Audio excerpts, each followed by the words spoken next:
ഒരു cookery show എന്ന് പറയുമ്പോൾ രണ്ട് കാര്യങ്ങളാണ് വേണ്ടത്. ഒന്ന് ടേസ്റ്റ്, രണ്ട് പ്രസന്റേഷൻ ആണ്. ഇല്ലെങ്കിലും കുഴപ്പമില്ല.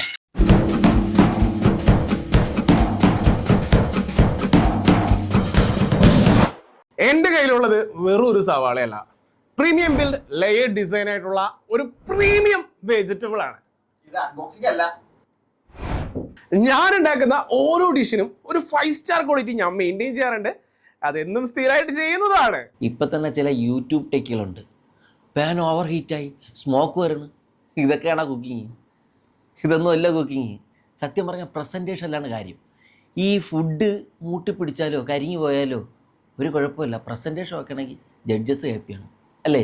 ആക്ച്വലി നമ്മുടെ റണ്ണിങ് ബൈക്കിന്റെ എഞ്ചിനിലൊക്കെ ഇല്ലേ നമുക്ക് ഈ ഫ്രൈഡ് റൈസും ബിരിയാണിയൊക്കെ ഉണ്ടാക്കാൻ പറ്റും. ടേസ്റ്റ് ആണെന്ന് പറയുമോ സാധനമൊക്കെ? എന്താടാ നീ പവർ ബാങ്ക് വെച്ചോണ്ടെങ്കിൽ ഇൻഡക്ഷൻ കുക്കറില്ലേ അതുപോലെയല്ലേ നിന്ന് കത്തണം. നളൻ സാറൊക്കെ ഇറങ്ങി ഓടി. നിന്നെ എല്ലാരും തിരക്കുന്നുണ്ട്. ഭാവന ചേച്ചി സാറും